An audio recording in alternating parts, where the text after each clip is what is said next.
I don't know what the big deal is. Tell her where I can listen in the house. How about that?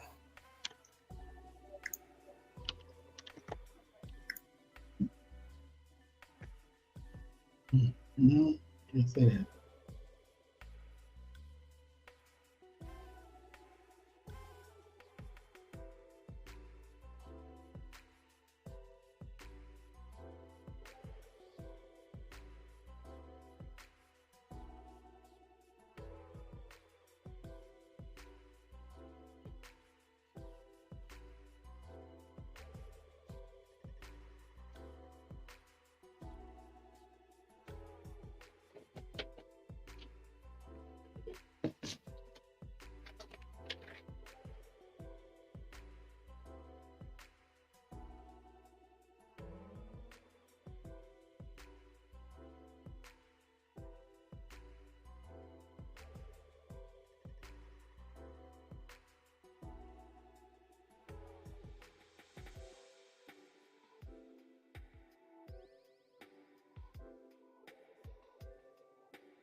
Logic, can you hear me?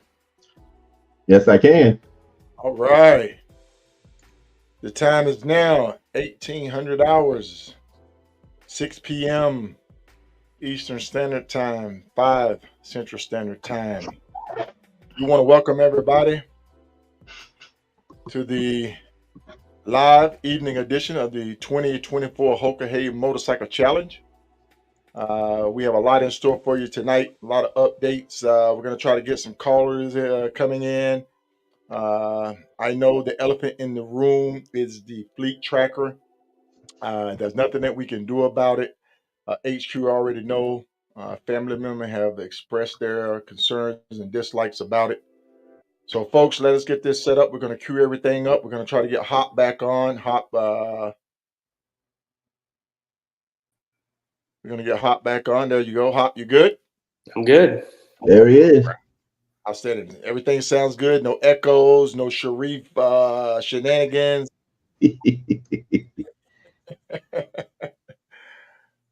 Just give me a second here, guys. Get the big board up. There we go. All right. So we're just going to let people come in. We're at 92, 93. We want to welcome everybody. You could catch us at Hop's Adventure on YouTube. You can catch us on Keep It Logic. Logical. And you can catch us Logical. Keep It Logical. Thank you, sir. And at K Solar the Rider on YouTube. So feel free to chime in. I know some bless you. I know some people are commenting on those links, and we Mhm. appreciate you. And we're gonna Absolutely. try to get this thing. We're gonna get this thing going. Give us a thumbs up if you can hear us and see us. We appreciate you. That let us know that we are up and you can hear us. As soon as I see Yeah, some we're thumbs up, good. we're gonna roll. Right. Just got something in from headquarters. Construction on YT one west of Wellness Check. Use caution, low gear, and stay at back. Do not queue to front. I take it that means stay back where you're at in your position. Do not try to move to the front of the pack for that check. So As you roll into the check, just stay where you're at, and then they will move you forward. That's what we just got in from HQ. Thank you, Kathy. Thank you, Dave. Thank you, Sydney. Thank you, LZ. Guys, are you what are you seeing on your site? You seeing comments come through? Yeah. Yeah, I can see. Yeah, I can see the comments on my YouTube page. Okay, good deal. Thank you, Fit to Ride. Thank you, Mike Bear. Evening to you. Yes, indeed. We want to thank everybody for joining us this afternoon for the live update of the 2024 Hoka Hey Motorcycle Challenge. I know the main question is who's up front or who's in lead. Your guess is just as good as ours. Hopping out and scratching our head, trying to make phone calls, trying to figure out who's in the lead. We do know that. I'm pretty sure it's Dirty Dan. Whoa! Really? Yeah. Really? Yeah.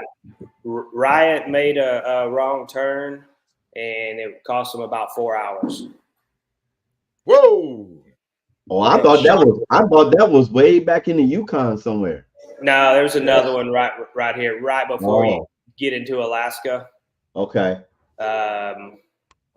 So I think with that, I had pulled up his spot tracker, and he's definitely behind Dirty Dan. So I'm going to assume Dirty Dan is in the lead. All right, we got an upset. We got a change, folks. We got a leadership change. Thank you, Hop. Hey, folks, we're working from all angles, so just bear with us. Just bear with us. But yep, looks like Dirty Dan, rider number 1203. Dirty Dan is a new rider. Let's pull up his bio right quick.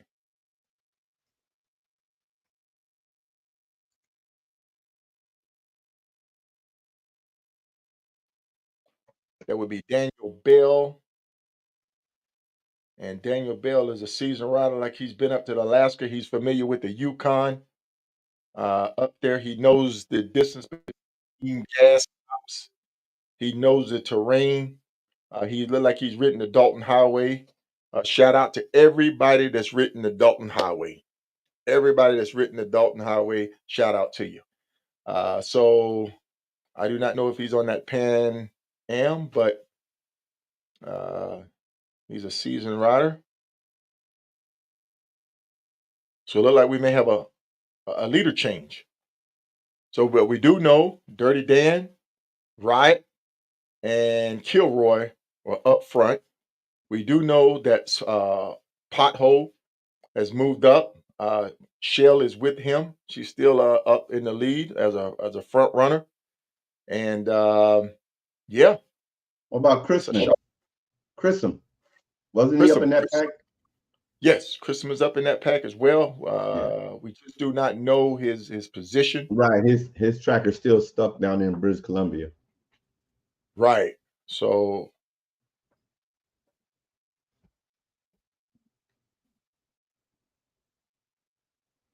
we're gonna back off the leaderboard here. And that's a major shock to me, folks. You just got to bear with me as I get my bearings on the big boy. And as you can see right here, this is where the trackers have been going out. This is mile 80 rest stop. Mile 80 rest stop.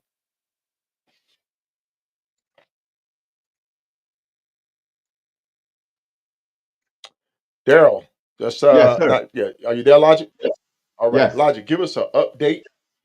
Just give us an update. That's Chris here. I do not know if that's his second tracker or his main tracker. You broke up a little bit.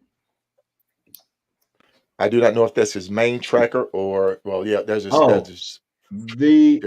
Chris. Yeah, I don't know which one is his main tracker or not, but I know he was with the pack when they got to that area, and then when everybody lost connection. So we really don't know exactly where his location is from that point going forward. Okay. But you want his number? All right. Is 190? Oh, you got it on. No, not right now. Okay. Yeah, I got it. So what I'm going to do is I'm going to try to load this video up, folks. This is an inspirational video. We have people in the queue. We see you in the queue, Rick. We see you in the queue, Terry. So we're going to try to get this video up. Somebody got some noise in the background.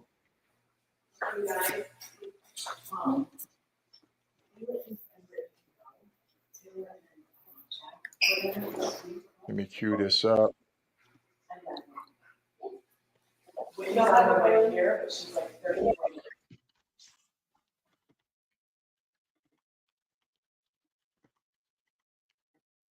Are we there? Yeah, I'm here. Okay. Sound like we got some noise in the background there. Oh, that's me. I'm sorry, I'm typing. Okay. My keyboard is So loud. yeah, no, it sounds like somebody talking. It's just probably. Yeah, my bad. I muted. I had got some people people here cleaning the house. So this is kind of a lengthy video, but what we're going to do is we're going to play just the first part of. This is Terry Mathis, rider number 1000 Echo, and we're just gonna hear a little bit from him here, and then we're going to key over because we have him actually coming in live. Yeah, my proof of life video. Yeah, still alive. No cast or anything else. Getting a lot of calls and stuff about what actually happened, ending the Hoka hay for me. So I figured I'd just go ahead and say it here and everybody get it all at once. So yesterday, north of Price, US 191, 2-lane road, goes up through the mountains. Ran into a thunderstorm, high winds, and then a hailstorm. And the hail was pretty good size coming down, beating the shit out of me. So I pulled off to the side. There was a little pulled out to a little side and had waited out the worst of it. And rain came down pretty hard. And I waited for, because the way the thunderstorms are moving is they come and they hit you real hard. And then it's clear skies again, or at least no rain. And so I waited for it to stop raining, cleared up a little bit, jumped on the bike, and fired off down the road again. And as I'm cruising down the road, all of a sudden, it was like hitting black ice, I imagine is the best way I can say it. And the bike actually just started spinning. And on one of the spins, it upended, and me and the bike slammed to the ground and went sliding down the highway. Unfortunately, during its spin, when it slammed down, I was sliding in front of the motorcycle. And if you ride a motorcycle, that is absolutely the worst place to be, because if you come to a sudden stop, that hurts. And then your bike comes to a sudden stop against you, and that's worse. So I'm kind of still in contact with the bike and wrestling it around. And as we spun, we went off the side of the road into the embankment. And luckily, me and the bike came to rest side by side and not it on top of me. And so I got up, picked the bike up, and was like, what the hell happened? So I walked back a little bit, and I found where there had been a flash flood across the road. All right, ladies and gentlemen, we're going to stop it there, and we're actually going to bring Terry on. Terry, we're going to pick it up from there. How you doing? Oh, I'm all right. Sore, felt like I fell off a building. But Right. 1000 E is still on the course. I'm 1000 T. Okay, 1000 Tango. So give us a little history behind that before we get into it. You give a little history into what? The 1000 series, 1000 E, 1000 T. Oh, okay. It takes a moment. There was a SEAL named Mike Martin that was a Vietnam veteran, and he also he got out after his tour at SEAL Team 1, got out for 10 years. I believe it was 10 years, came back into the Navy, went through BUDS again, So he served in Vietnam, served in the first Gulf War, served in the War on Terror. I mean, he saw it all.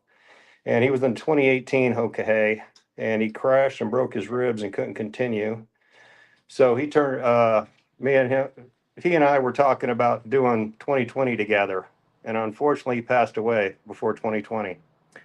So four of us wanted to ride it in his honor. And the Hoka, when I told them that, they decided that they were going to do something special with the 1,000 numbers and give four 1,000 separated only by our first initial at the end, which is pretty cool of them. So that's how there's four 1,000s. Okay. Good deal. Good deal. Folks, there's the little history behind the 4,000 series. So kind of catch us up on what happened. I know we heard it, your video, but please just give the people a perspective of what happened and how you find yourself in the position of entering the storm and going down. Well, I mean, I did what I thought was safe. That storm really started coming down, and that's the biggest hell I've ever ridden into. So I pulled off the road and waited for it to pass. And when the rain stopped, it was like, okay, I'm good. There's just a fine sheen of water. You know, the road's wet, no big deal. But I found out later from the deputies that that road is incredibly dangerous because of the way the water flows across it, and it drags all that really fine clay sand across the road, and you really can't see it. Right. And when I entered into it, you know, when you're riding and you lose the back wheel, you still got the front end you can kind of control, or vice versa. But both wheels cut loose at the same time and started spinning, and I was on for the ride at that point. I was on the ground real Right. fast. Good deal. Good deal. Well, hey, first off, we're glad you're okay. I know you said you're banged up just a little bit, a little sore there. The bike condition. What is the bike condition? Well, it shattered the shark nose fairing on it. It's broken right across the right side of it. You can look through the speaker opening and see daylight on the other side. The handlebars are tweaked and a little forward. The hand controls are all rolled forward. The brake lever is rolled forward and down. The mirrors are all folded up. It doesn't roll like it should, so something's wrong in the front end. It went down pretty hard, and then when it went into the embankment, it didn't do it any favors. Right. Right. Bad deal. And Sorry to hear. It was a hell of a ride there for a second, but yeah, you know, I'm a big fan of wearing all my protective gear, and I think that saved me quite a bit. I'm a big fan. I used to be a long sleeve and jeans kind of guy, but I started wearing protective gear with padding in it and stuff like that, and I think that saved me from some serious injuries. good, good, good. Logic, Hop. We're on with Terry, and feel free to ask him any questions, guys. I mean, we're seasoned riders. We've been here. I'm pretty sure we've all been down. We've experienced it. Um, Yeah, fatigue factor. we've all went down. It's horrible. You know, that gear, it's there for a reason. So I'm definitely glad you had your gear on. Yeah, I've been about 3 or 4 different crashes in the past 30 something years, and that was the most violent one I've been in. That was actually one where I'm flying across the ground thinking this isn't going to end well. Yeah. Mm, Were you wearing yeah, Klein? yeah. What's that? Were you wearing Klein? Or what Yeah, kind of gear? I was wearing climb gear and a full face helmet. Yeah. So I haven't even inspected the helmet yet, but my head feels pretty good. My neck don't hurt, so I really don't think I hit my head on the ground too hard. I took most of the impact across my right side. Because when I went down, I was kind of balling up just a little bit and went into the bank back first with that big climb back pad in the way. Yeah, yeah. So as far as your physical state, your fatigue, was fatigue a factor to that, or was it just the weather that played that role in you going down though? Well, actually, We're on day, I think it happened during day 8, I think. I was actually riding along earlier in the day, thinking about how great I felt. That the previous two Hoka Hays I've completed, by this point, I was beat up pretty bad, you know. But this Hoka Hay, because I don't know why, but I felt better, Mhm. and I wasn't feeling fatigued.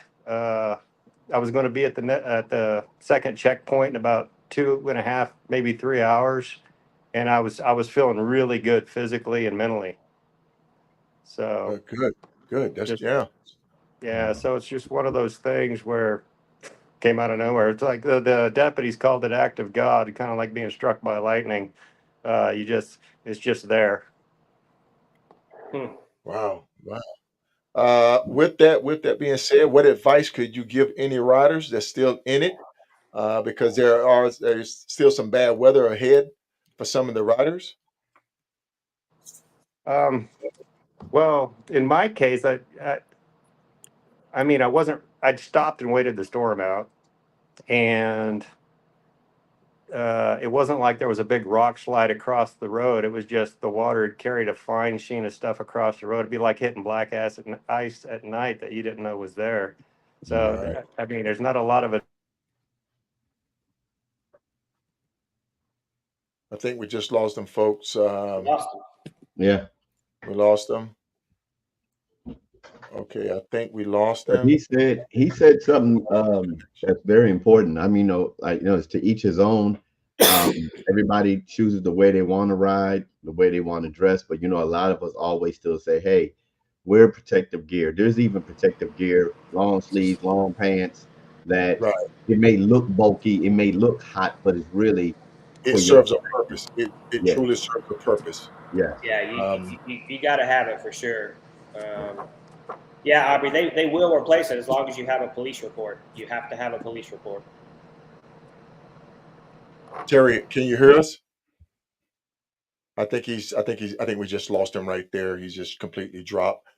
So yeah, folks, that was Terry Mathers, rider number 1000 Tango. Um, and yeah, um, he contributed to his riding gear, but not sustaining some serious injury because he did say yeah. he slid a little bit and he rode a little bit. So that's key and that's important. And then his helmet, definitely having a full helmet on, not a half shell or anything like that. That full helmet saved them. So yeah, we're gonna pull the big boy back up, and then we're gonna load another rider in the queue. Thank you, Terry, for calling in and sharing that with us. We definitely play some more of your video uh, so that the riders and family members can hear what's going on. We're in day 9 right now, the evening of day 9, folks. Riders are beat. They've been through it all. They've ridden in all type of different conditions. Fatigue is setting in. Mistakes are becoming more and more costly, and we definitely want to keep those riders in mind. I know there's some riders, Grizzly Harley Davidson. I think we have someone in the queue. Let's see who we have in the queue. Rick Rogers. Rick, Hey, big man. how you doing? Rick I'm Rogers, doing well, sir. How are you? rider number 1015. Rider number 1015. Rick, thank you for joining us this afternoon. It's I my know it's a pleasure. hard decision you had to make. If you would, sir, please just give us your perspective on the 2024 Hoka Hey Motorcycle Challenge and how did you end up making the decision that you made? 2024 is my third challenge, and for me, it was the roughest so far. Florida just flat kicked my butt. We were in it. It seemed like forever. Rain, storm every day, and then when it wasn't doing that, it was 90 degrees and 90 degrees humidity. And I got to a point where at some point I got wet and never got dry. All my gear was wet. Everything was damp. Everything had a mildew sheen going to it.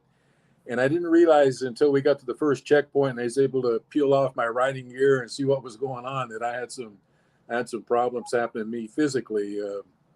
And I ended up in urgent care there in Right. Rogers, Arkansas to have a doc check it out. And of course, his opinion was, hey, stay dry. get everything dried and stay dry, and gave me some ointment and some salve and said, do this in a clean place. And first of all, there's no clean place on the Hoka. And second is you can't do that stuff in a parking lot. Anyway, it was a tough road for me. And it got to the point where I was miserable. It was uncomfortable. I had blisters happening, and I couldn't stay focused on what I was doing on the road. And to the point where I'm standing up on the foot pegs, trying to readjust all of my gear to find a place that didn't hurt to set, look up and see deer standing right in front of me. And that happened more than once, where animals were in the roadway and I'm not paying attention to what I'm supposed to be paying attention to.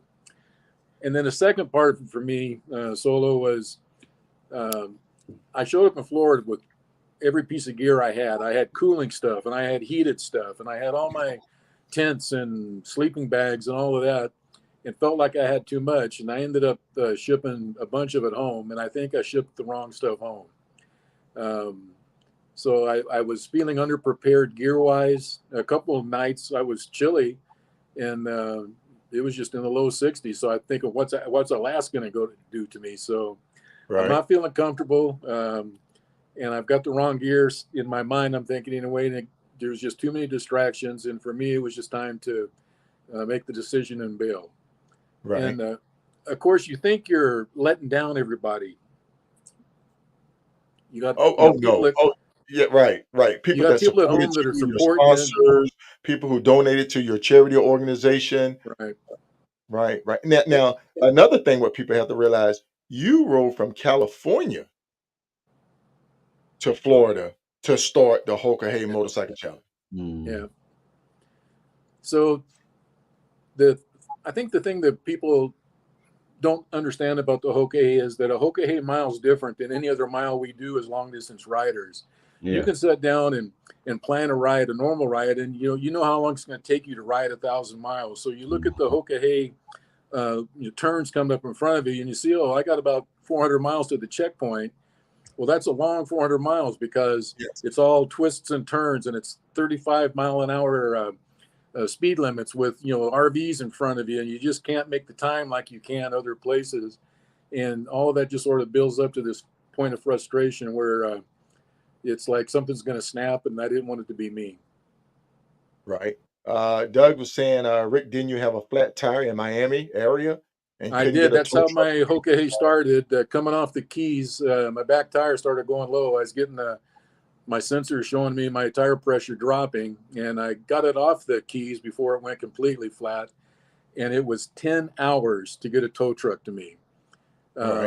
What they were saying was that there was emergencies everywhere, and since I was off the highway and in a safe place, I was a low priority, and it took 10 hours and then 4 hours to get it to a dealer and get the tire changed. So I was basically 14 hours behind on the very first day.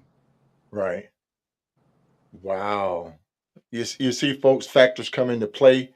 You really have to look at that, and even before he started the race, he had already had factors working against him. What advice could you give anybody who's thinking about riding the Hoka Hey Motorcycle Challenge? Because I know Logic is our novelist. He's our novelist up here. We have me. I'm a champion. I've won it. Hop have ridden it 3 times. Finished it twice, 1 DQ. So we got all the bases covered as far as a novelist being up here who's interested in riding it. So he has a different perspective, different questions to ask. What advice could you give somebody that's interested or thinking about riding the Hoka Hey? I found for me that I was curious enough about it, and that curiosity didn't go away. After I read more, I wanted to know more. And that's when I met guys like you, Solo, and you actually helped me get in the first Hoka because I applied way late. And you gave me some tips on people to speak to and how to kind of maybe backdoor myself in, and it worked. I was in the first one with your help. So, but it was a curiosity. It was something that intrigued me. I wanted to see if it was something I could do. And it didn't go away. So if you're the same person, if you keep coming back to this, if you keep wanting to touch it, all you got to do is try. Just put your application in and give it a try. Right. That's right. Yeah. What do you have for Rick? Nothing. I'm just I'm bummed to see you not be able to finish it. I know that weighs on you. I know that's a that's a bad deal, but just kind of one of those things. Yeah. One thing, guys, about this whole tracker system is you've been out there and and I don't know that the other people watching do. You can feel people watching you because you're getting comments from your buddies and from your family. And I know if I make a wrong turn, the first thought I have is, oh, I'm going to hear about this from one of the guys. Right. And you feel that, and you feel like a sense of obligation to not let these people down. Right. Yeah, for right. sure. Yeah, it's definitely an emotional journey. Yeah. I know for me, riding it, the first time out, I was so nervous, I was so scared, a true rookie to it, and I made some rookie mistakes, and I ended up punishing myself. Yeah. You will find that you'll punish yourself, you'll get down, you'll doubt yourself, and you'll start making bad decisions, and then I think you made the right decision. I'm bummed to see you withdraw, but the farther you go in this thing, you're going north, you're going to be dealing with more Yeah. bad weather at night. You're not going to be able to really rest because the mosquitoes are bad up there. It's cold Yeah. up there, so you're not going to be able to rest. So you're always going to be on the edge, and the deeper you go into it, the worse it's going to be. But hey, we're glad you made your decisions. You're healthy. You're still with us. You're Hoka Hey, and yeah, I mean, it is. It's tough call, but you made the right decision. I think you did. I I appreciate had to, hearing that, Rick. I had to make the call this year myself. Yeah. Yeah. I, Yeah, Yeah, you I did. wanted same, to me be too. stubborn.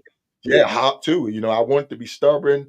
I wanted to go against doctor's orders and go out there. I tried to prove myself, but I knew deep down that if I went out there the way that I ride, um, I would have been pushing myself and found myself pushing beyond my limits. And Yeah. that's never good. So, Rick, we want to thank you for coming on and sharing this with our viewers today, this evening. And you are Hoka. So Yes. uh, Yeah. And I'm proud to be okay. Thank you, guys. Yeah. Okay. Hey, Rick. yeah. Okay. Take care. Take care of Okay, yourself. Rick. Take care, Rick. All right. Bye bye. All right, folks. Um, that's Rick. He is. I think this was his third Hoka Hey, and he had to make the tough decision to withdraw from Hmm. the Hoka Hey, and he gave you his reason. He said, "Hey, I started getting deeper and deeper down in it. I wasn't feeling it, and so you have to make that tough call. You have to make Yeah. that decision if you're going to stay in it or you're going to make a decision to pull yourself out of it." But let's go to the big board. All right. See, we got another. Okay, so Rick is exiting right now. I think we I might got a have some. rider. I got a rider. Looks like they're going home. 1, 2, 3, 4. 1, 2, 3, 4. Yes.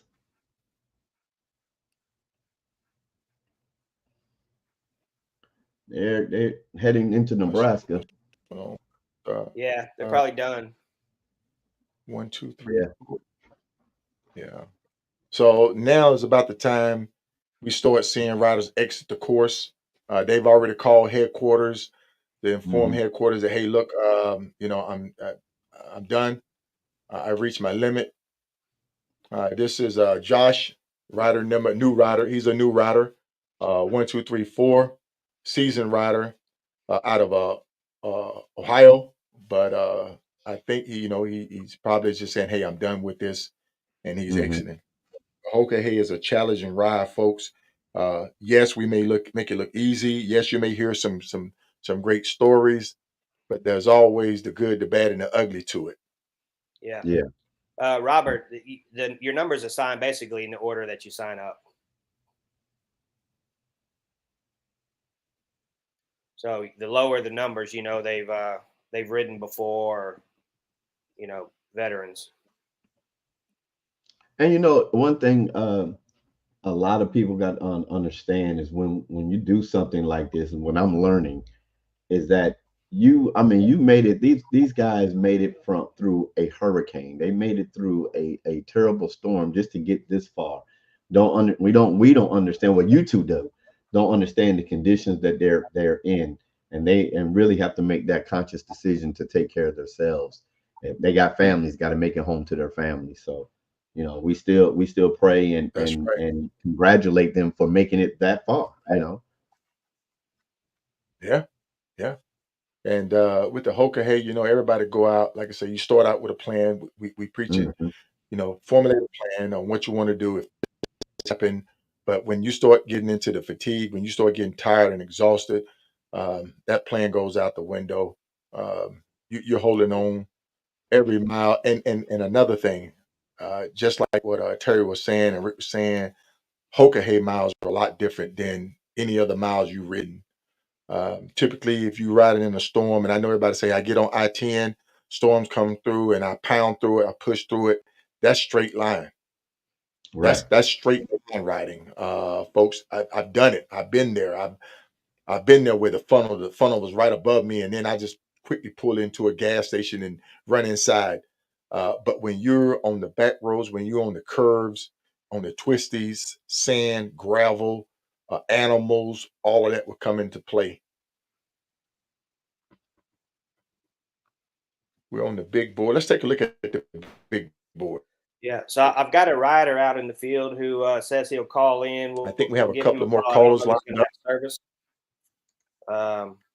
I know he's up in the Yukon, but he said give him a call and we'll see.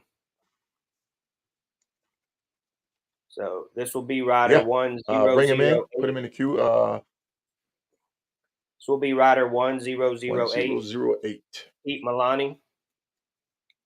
Okay. Okay. Hey, What's happening, Milani? How you doing? we rolling. Headed north. I'm gonna try to catch up to Mr. Miller here and slow him down a little so I can lose signal. So you're on the live. Where are you at? I am 314 miles north of the start of the Alcan. Right on. How's the ride been lately, or overall, I should say? Overall, it's been great. You know, we got out of Daytona safe. That's always bad. Both years, and this year also, you know, it's very congested. You're running nose to tail. Got out of there. About halfway down the Keys, I guess we got pounded. That's where I come up on Jason, and we've been together since. Went through some high water, and the tail end of the concern for flats such as that. I guess if you look through the eye of the hurricane, because it's happy. Uh-oh. Losing them. All right, Pete. Stand on one leg, Pete. Stand on one leg. Hold your hand. Yeah. Hold your hand out like this. Yeah. Stand up on your leg and hold your hand up. Left foot out. You bring your right foot in. Are you there? Yeah. All right. You cut out for a little bit, so. Okay, where'd we leave off at? Let me ask you this. Tell everyone about what's your sleeping arrangement. Are you do you ride until you get tired, or you just ride till midnight, or what's your plan? I ride until I get tired. Mostly before you know you start to feel that coming on, and now everything starts to become difficult, including finding a place to stay. Right. Right. Mm. So you want to start out before you get that wall and get your stuff set up. I just carry a Vortex bivy bag. I did bring a tent this year because I was thinking bugs. You know, you're never going to get to sleep. I've had that happen before. I had to get back on my bike and ride because the bugs were too bad. But yeah, you just go. You feel tired, kind of running.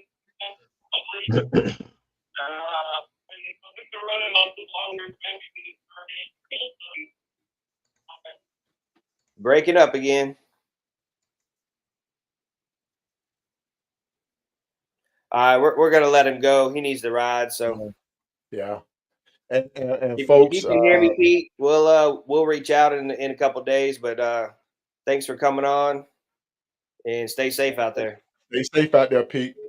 Hey, I have a great story about with Pete. We were up in the mountains in California, and I was running pretty hard, and I had just almost ran off a cliff, and I happened to pull myself back, and I pulled myself back over, and there was another rider coming down the hill, and as he was coming, I seen his vest. He had his Hoka vest on. So I literally, we literally slammed on brakes. We stopped. We hugged each other. We embraced. And I said, "Man, you must be my guardian angel, Pete, because I just almost ran off this cliff, ran off the edge. And man, it was good just to see him. For me to take a break, it felt really good. And from that moment on, I've been calling him Nighthawk because he does a lot of riding at night. But yeah, that's that story that Pete and I share. So it was definitely good to see him. Yeah, Pete came out and rode with me on my big ride. So Yeah, we rode all night, had a good time that day. So yeah, after the Hoka Hay, will they make a run up to Prudhoe Bay? Absolutely. Yeah, there's a bunch of people that are gonna keep riding up there. You pretty much have to. I yeah. mean, if you get all the Because way up there, that's the then ultimate coast to you coast got to right there. spend a Yeah, couple extra days doing all the rides there. yeah. That's the ultimate coast to coast right there from Key West, Florida, to Prudhoe Bay. Mm-hmm. I know a couple of riders just did it. It's some heavy construction up there. Shout out to those guys um, for making that journey.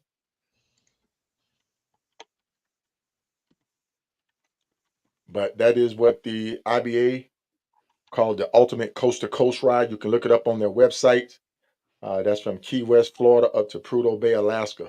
And that And you've way got you have like to 30 get on days the to do Dalton that. Like Highway, which is plenty of 40+ time. miles of gravel.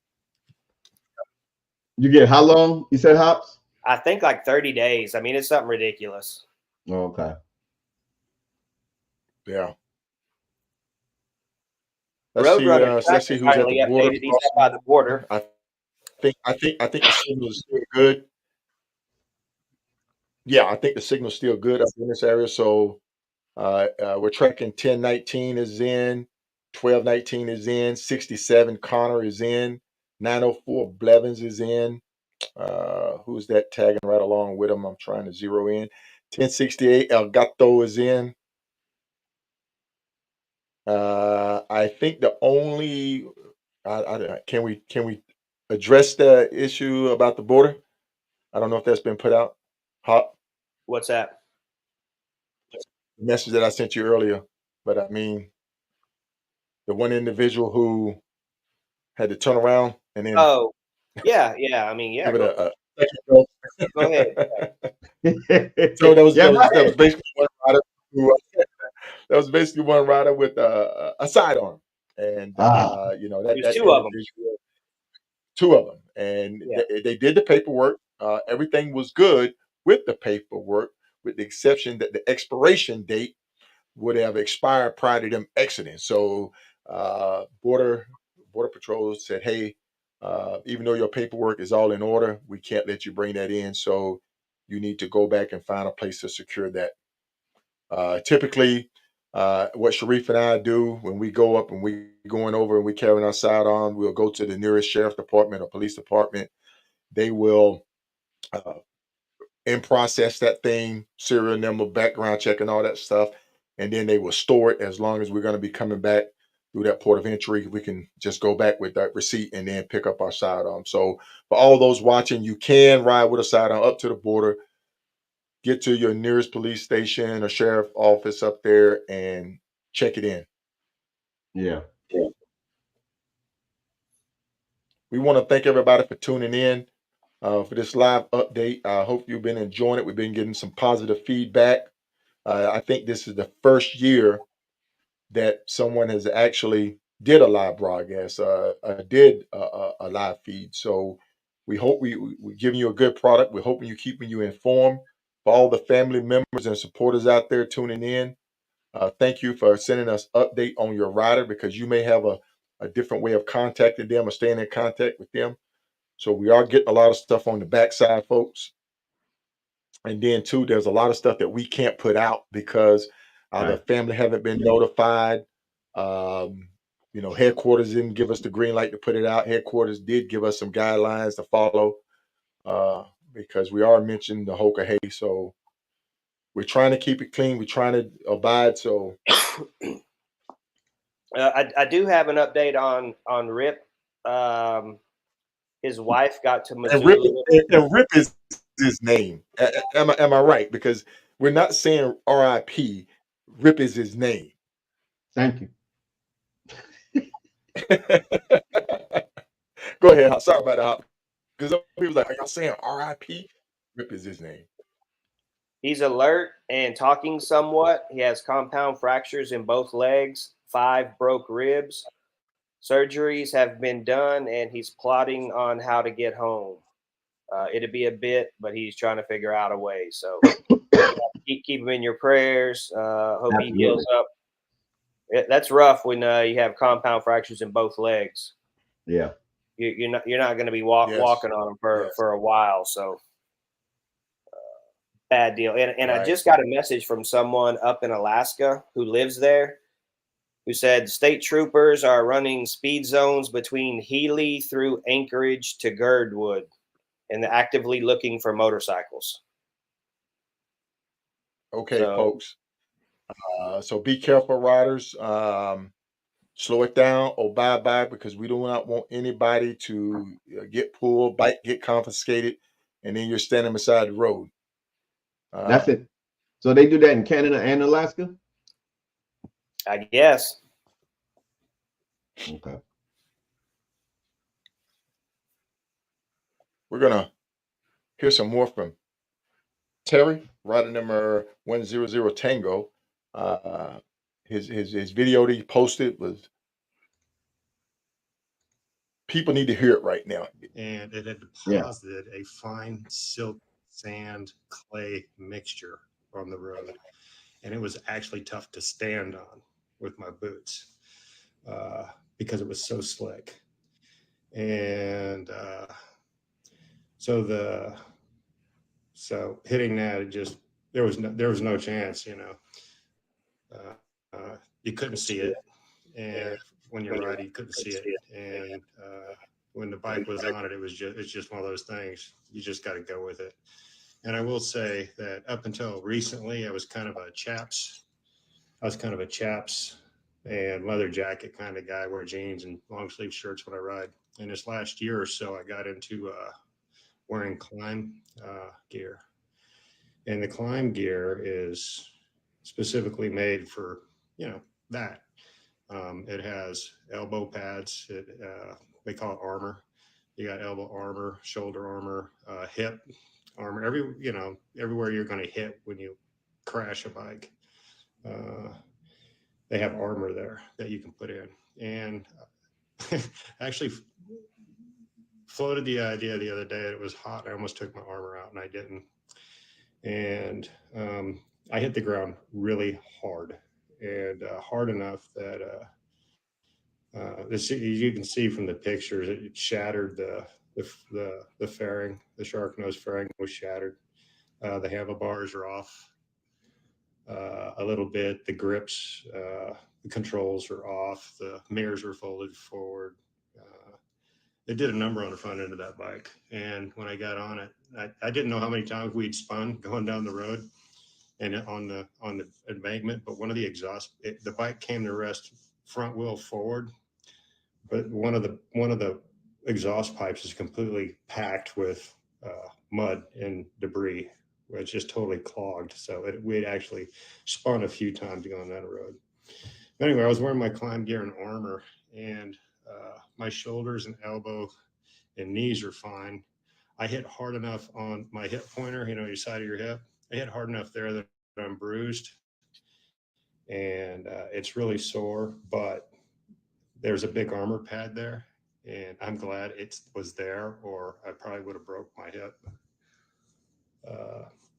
So anyway, that's the gist of it. Instead, I had full gloves on, and somehow the gloves zip up the back, and then you tighten them down, and somehow one of my gloves got ripped off when I was sliding down the road, but my hand was fine.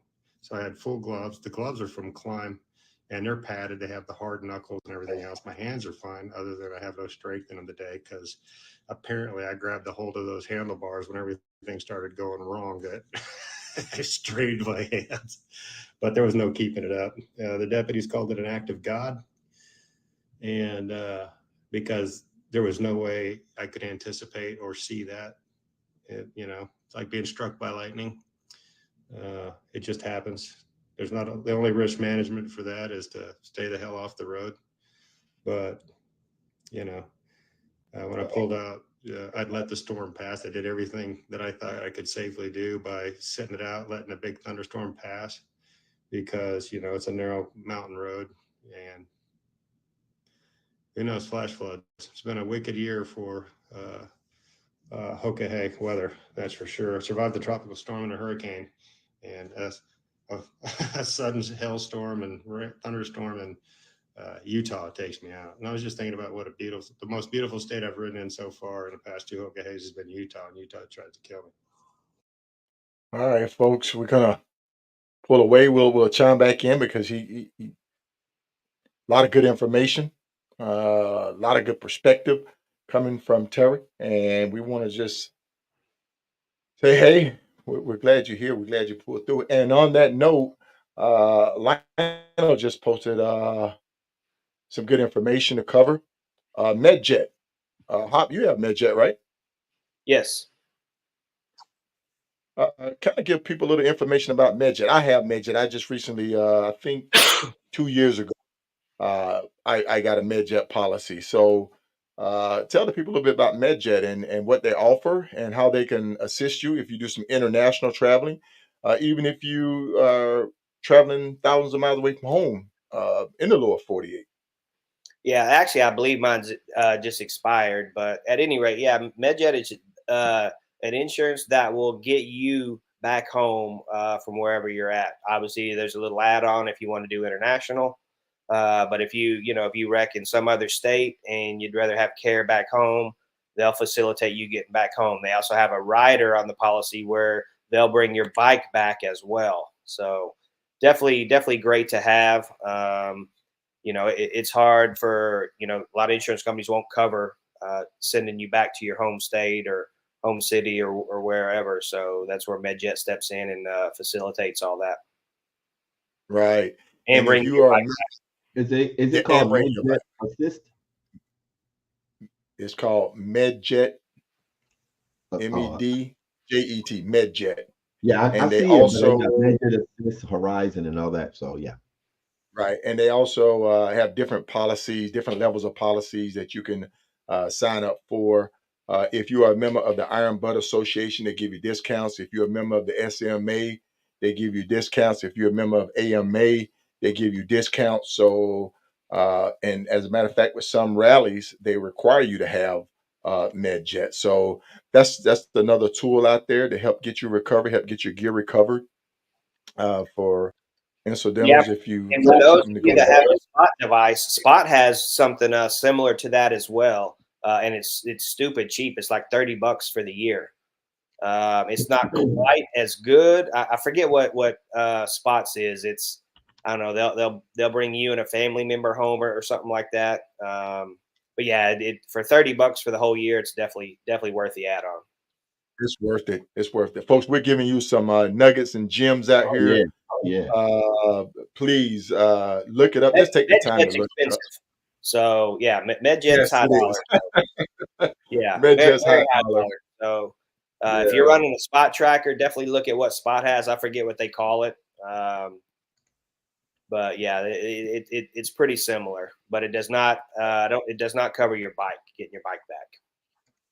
right. And Dennis just posted that Garmin has SAR coverage also. Thank you, Dennis, for that. So, folks, once you get into Good. the long distance community, you will find that there's a lot that's being offered to long distance riders. If you get with different organizations, you become a member. Uh, yeah, your vocabulary will change because I was like, "What is a med jet? What is a med jet?" So that was new to me, but it's worth having. Garmin, Spot, all that good stuff. Let's get back to the big board. Yeah, people keep asking about Hyde on the Panhead. He's doing good. He's trucking At this stage along. of the game day now, folks, we're emphasizing safety. I just saw Hyde at. That's No, I'm sorry. 11:26. Yeah, I think he was at a rest stop. I think that was him. I'm not sure. I might be looking at someone else. Looking at so many riders.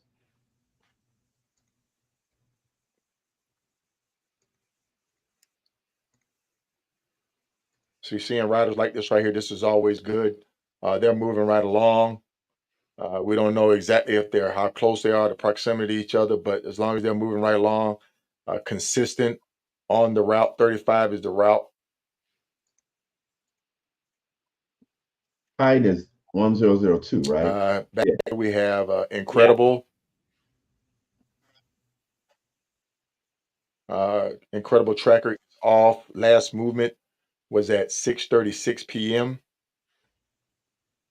It looks like they may be at they're at the dealership.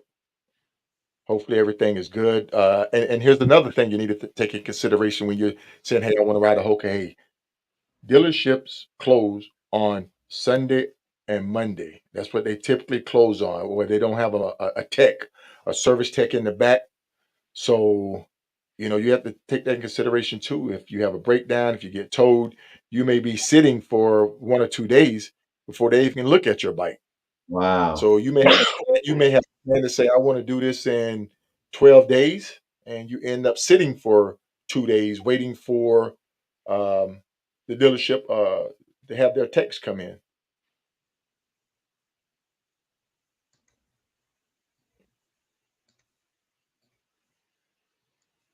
Hey, Roger, thank you for tuning in. Ride in Alaska.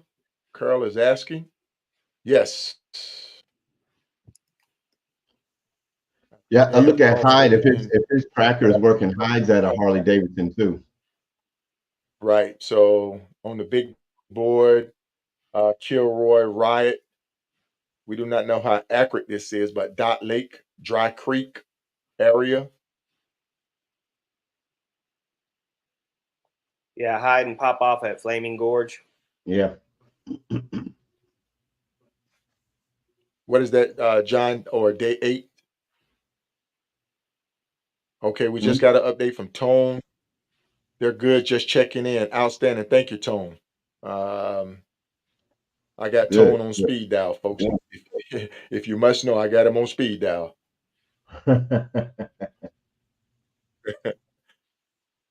Hey, this is stressful, man. I'm over here sleep deprived. I'm up at 2 or 3 o'clock in the morning, Man, you're doing a great coming in, job. checking. I can't feel myself Hey, awake.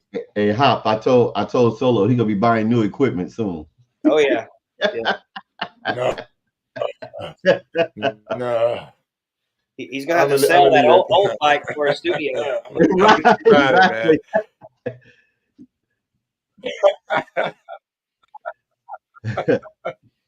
Oh man. Hey folks, we're happy that these riders are still moving, still in the game. Um, they're still facing a lot of miles ahead of them, and we keep emphasizing a Hoka Hay mile is not your average mile. So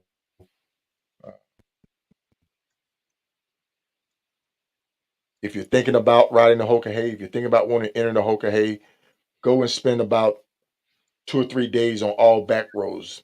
Pull up the old MapQuest and do it turn by turn way and see how you feel at the end of that. You might as well say go do a figure 8 on Tell of the Dragon. After you finish that, go over and do the Devil's Highway. After you finish that, go ride around Joshua Tree for a couple of days. Yeah, General's Highway. Yep, General's Highway. I like what Head up, might as well head up to Pikes Peak there. So at the bottom is 90 degrees. At top it's going to be 54. Yeah, it's funny. In 2018, my first one, when they handed out the directions, I see all these pro riders. They're looking at them. They read down. I'm like, oh, we're gonna hit this road. We're gonna hit the Dragon. We're gonna hit this, and just calling out all these roads. And I'm like, how the fuck do you know that? Like, how do you know what all these roads are just by looking at them? And then now I'm looking at them like, oh yeah, I can do that now. Yeah, yeah. When you start riding these scenic highways, you start remembering the numbers. 191. You start remembering 87. You know the numbers. You go away Yeah. from the names to just the numbers. Yeah, it's crazy. I was freaking out that everybody could knew just roads all over the country. Mm-hmm. Yeah. Like we're in Medicine Park, Oklahoma, and they're like, oh yeah, we're gonna hit this road, North Carolina. That's a good one, and this and that. And I'm like, Yeah. how do you know? I mean, it's incredible. And I know we're talking about the Hoka hay, but I got to give it to Big Ben Ursh. During the IBR, he received his direction. He went straight to his bike, and he was gone. And I was like, what is he doing? He knew the roads. He knew his own technique. He could map it out just in his head and see it. You know what I'm saying? It's almost like you can see the card hand. Mm-hmm. And some of these riders up here, a lot of these roads up here, I've ridden them. I know this area. Uh, I know this would have been a great ride. Yeah. I know it would have been a great ride. Hop, you know it would have been a great ride. Oh yeah, it would have been fun. It would have been a good one. Yeah. We would have been finished by now, though. we would have been at the finish line already. Day pull up 9, this huh? tracker. Day 9. I'm gonna pull up this tracker. This is from Jenny, and this is her day 8, 801 miles. So I'm gonna try to share this with you. Just give me a second to queue it up. And this is her day 8, 801 miles.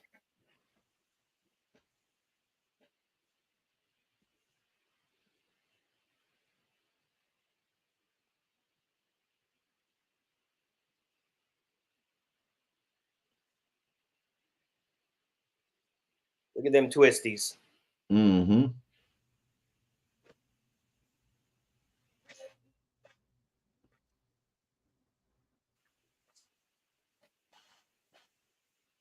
I like that app.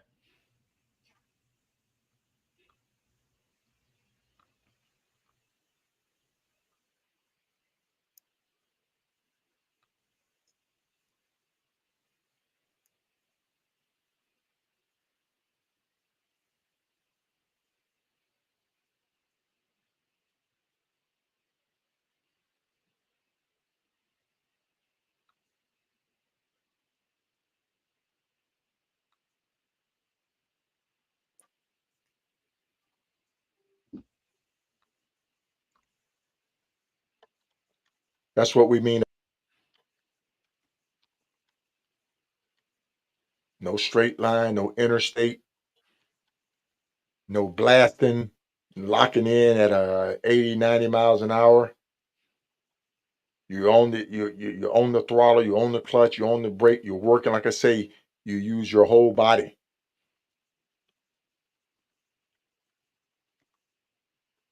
And that's it. Yeah. Once again, we want to thank everybody for tuning in for this evening edition. Live coverage from the 2024 Hoka Hey Motorcycle Challenge. We appreciate you joining us. Once again, you can follow over on Hop's Adventure on YouTube. Keep It Logic on YouTube, and K Solo the Rider on YouTube. So that's 3 different platforms right there, and here on Facebook that you can catch rebroadcast. Yellowknife before the start. Dan, I do not know.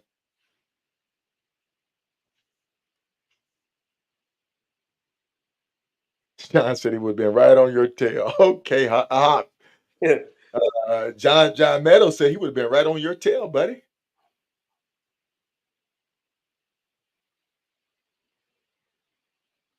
Becky, that's the Relive app. Yeah, Relive.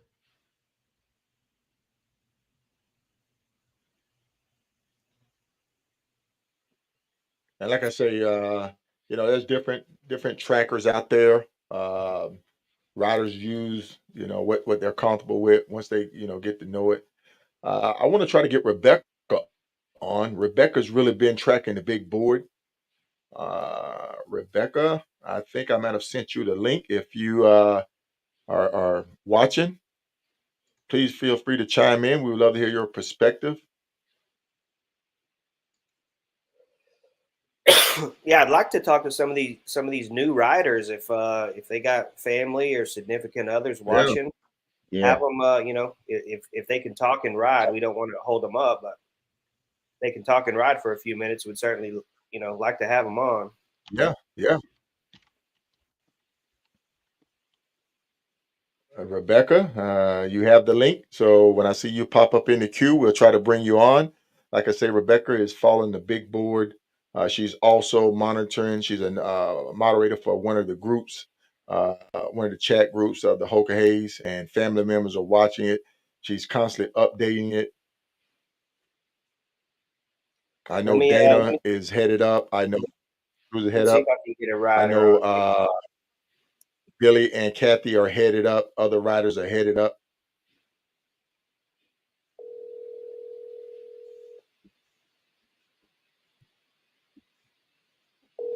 You see that question right there from Troy? Hello. What's happening, Mr. Lamb? Damn, we're stopping and getting gas and a little chew on some beef jerky. All right, you're on the live. Is that all right for a minute or two? Oh, yeah. All right. What's your number? 1098, is that right? 1098. All right, guys, we got Michael Lamb, wrong way on the tracker, on the phone with. So where are you at? Let's see if your tracker's accurate. Well, we're at a Shell station that's on part of the highway service system. Like, it's not a town. They actually dump you. I mean, like in Pennsylvania on the toll road, they've got services that are right on the highway. So I don't know. We're not anywhere near town, I don't think. Okay. Are you off of 16? Yes. All right. It might be accurate. So how's the ride been so far?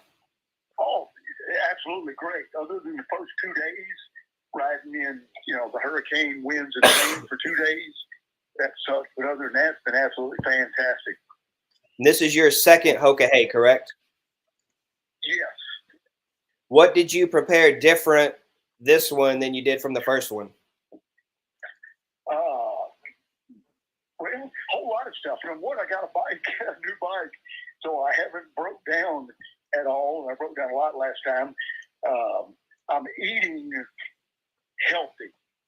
I brought the adventure meals, and I'm doing 1 or 2 of those a day, plus protein, chocolate milk in the morning. No, I hadn't had a roller dog yet.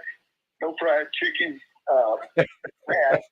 And then I'm actually not doing any crazy riding without sleeping, which I kind of had to do last time because I spent so much time sitting in dealerships, broke down. I'm actually getting 5 hours sleep a night, so I'm wide awake. My navigation is actually going extremely well. I've got less than 100 bad miles, and what is today, day 9? Oh, that's good. That is good. That's awesome. Yeah.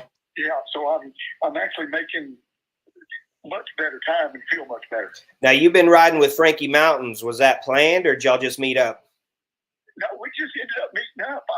The original plan was to ride with Ronimo, and then his brother got in. And the very first place you could make a bad turn, his brother made a bad turn. We never could find him. Ronimo got frustrated. We were in how it is day 1, you're in big crowds. Right. And it was raining and traffic lights were interrupting everything. And I never saw him again after about 2 o'clock of day 1. And so I just took off and caught up with Raindrop. And she asked me if she could ride with me. So we did until the middle of day 2. And Frankie Mountains caught up to us. So the 3 of us have been together mostly off and on until she crashed. So yeah, Frankie and I have discovered we ride real well together. Awesome. Good. Yeah, it is. All right. Now is Iceman and Luma with you now? Iceman just caught up to us, and he just made a major fuck up. Oh, I'm sorry. No shit. Oh man, he's just having a hell of a time. Yeah, so he's got his, he pulled away from the pump, and I looked over there, and it says diesel. And Luma pulled up to it and said, "Did he really just use this?" And I said, "Yeah." So now they're draining it. But Luma's been with us a couple times. Luma keeps getting the itch and runs off and leaves us, and then makes a wrong turn, gets lost, and catches back up to us. Yeah. And I explained to him that that's what I was doing last year. I wasn't sleeping enough. I was staying tired, and I wasn't making good decisions on that. So he has stayed with us all day today. And then another guy named Brad Lupich, 1143. He's been with me and Frankie for 2 days, and he's a good rider, and we're just taking turns leading, navigating, and all that. But one of the things that, I told these guys, I said, we all need to be on the Navi. We need to be on the directions and correcting each other. And so far, doing it that way, we've kept from making a few bad turns. Right on. Good. Yeah, that's the way to do it. Yeah. So quickly, what advice could you give any rider that's thinking about doing the Hoka Hey Motorcycle Challenge? What advice could you give them?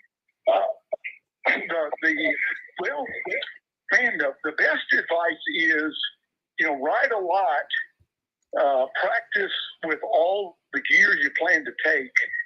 Practice with your sleeping gear, practice with whatever your direction holder is going to be, so that, because 99% of the time you're doing it in the dark. When you stop to sleep, if you can't set all your stuff up and get comfortable, on the ground 5 minutes sleeping, then you're wasting a whole lot of time. So, be prepared when you show up. Don't show up and practice while you're doing it. Some great advice. I don't know that you're kind of, if you kind of got to be a rider already, and then just show up and do it. Right. There you go. There you go, folks. Well, you're having a good ride this year, man. You're ahead of schedule. You're on a good pace, so that's good. Oh yeah, everything is working really good this year. I mean, I can't believe today's day 9, isn't it? Yeah. Yeah, day 9 in 22. Man, I was exhausted. I beat to a pulp, hanging on for dear life. I got up this morning, and it could have very well been day 1. I mean, just feeling real strong, and I think just having learned to kind of pace yourself, make sure you sleep, make sure you eat, has made a big difference. How's the mental aspect this year versus 22? Oh, it's so much easier this year. 22, I was stressed to make time on this schedule because I broke down so often. And so I just kept trying to push for the miles, push for the miles. This year it feels more like, I think, what normal Hoka Hey should feel like, riding a bike that is dependable. And so I'm seeing, I've had so much more fun on this one, seeing the sights and all of that. I don't know that I remember much anything, seeing anything on the first one. This time, I mean, I rode the Moki Dugway, got to see Monument Valley, Valley of the Gods, Grand Canyon, Slide Rock Canyon, Key West. Just enjoyed seeing the things because I'm in much better physical and mental shape for the ride. Right. Have you done Moki before, or was that your first time? No, one time before, 3 years ago, but I did it top to bottom, and the road was perfect. It's like they had just done it or worked on it. And so when I turned on it this time, it was its bottom, and they had rerouted us around it because it had some pretty bad washouts. But I was just like, man, I'm that close. I got to go see. And so it had a couple of rough spots. I mean, several people went down trying to get through it. You just had to, put your feet down and walk it down into these washouts and walk it back up the other side, and then you could just continue on. So it was not terrible, but it was, it should have been closed for motorcycles like it was. Are you stopping and taking some pictures? Very few, because I'm riding with Frankie Mountains, and he's taking 150 every day. Yeah. Yeah, he is. Photo drops, and I'm getting all those. Good deal. So All right. a question for you, just one question before we go off. I know we're on day 9. Do you think you prepared yourself for this this portion of the ride? Now, this is where we hit that wall phase, where hydration, rest, all of that come into play. I know you touched on it, but are you still feel strong? Are you ready to finish it up? Oh yeah, I carry a 1 gallon Yeti jug with a Camelback hose, and I try to drink that thing dry every day. So no hydration issues. Yeah, I feel incredibly strong. I've only got 3 days left after this one. I should get to the finish line during the daylight hours 3 days from now. So I feel like $1 million. Do you think it's going to take 3 days from where you're at? Well, I was thinking 2. It's going to take more than 2, I believe, because we figured the last set of instructions they gave us 2,900 miles, and we thought, okay, we can do that 3 days, just adding a little extra push. Well, then they detoured us. They did a 512-mile detour on top of that. The fires? Yes, exactly. Yeah. And so, 512 miles is the detour. The original road was supposed to be 110, so they've added 402 miles. So that's why we're thinking we may get into day 3 from now to get there. It's kind of, we're doing, and I don't know if you're the one who said it or if somebody else, but somebody told me one time, take what the road gives you. Don't try to take from the road. And so we're getting the miles that we can get. We're trying to run 5 a.m. to midnight. Sometimes we've slept over, sometimes we've rode over, but, depending on where you can find a spot. So 3 days is what we're allowing, but we may be there sooner. Yeah. Yeah, you may get stuck one night waiting on gas. Yes, and that's been a concern. Yeah. We stopped here for gas because the map, you look at it, we're doing some serious mapping because the detour of the map shows nothing for quite a ways. We were only down to half a tank, but we stopped and filled up just to kind of make sure that we get through there. Yeah, don't pass the gas station up there. No, you're exactly right. And another thing up here, close to the what? No, go ahead. Close to the speed limit the whole time up here in Canada, because like every other car is a cop. Yeah, they said the state troopers are out up there looking for motorcycles, so y'all be careful. Yeah. One of them followed Frankie for, every time you change a lane, stayed behind him for like 5 or 6 miles. So we're not speeding at all up here because we're too close to the finish line. Take a chance on that. Well, we'll let you guys get back to it. Thanks for calling in and talking to us, and have a great trip and good luck, man. Stay safe out there. Thank you, Hop. I'll see you when I get back home. Sounds good. All right, take care. That's rider number 1098, wrong way. Yeah, folks. All right, we've been up here about an hour and a half, gentlemen. This has been a good show. I think we've shown a lot of good information. We provided a lot of good information about the Hoka hay and what it takes to ride it. So we're going to go ahead and wrap this thing up. We appreciate everybody tuning in. Hop, Logic? Yeah, no, thanks for tuning in. I'm just glad to be here. Yeah, I wish we could talk more accurately about these ones up front, but unfortunately, we have no idea what's going on, just like everybody else. Right. Y'all keep, I guess, Iceman in your prayers. I guess he's got to get his stuff fixed now. So. Right. We did get a message from Beth. They are tracking the situation with the fleet tracker.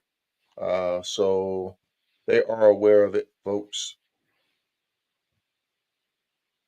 So we're going to go ahead and get ready to shut this thing down. Thank everybody for tuning in. It's Robin. Okay. I know I try to get Rebecca to come on. Yeah, I the link didn't scheduled work. them. Yeah, the link didn't work, and then she said she just want to call in. So we will get you on another episode, Rebecca. So we are definitely going to get you on. We want to thank everybody. Thank And you. yep, I got to give a shameless plug shout out to my dealership, Boneyard Harley Davidson, located in Winterville, North Carolina. Go check them out. Great deals. All right, we're gonna shut it down. See you in the morning, 09 Sounds good. We'll Eastern see you guys. Standard, 8 Central Time. Till All then, right. Hoka, hey. Okay, hey. Keep it logical.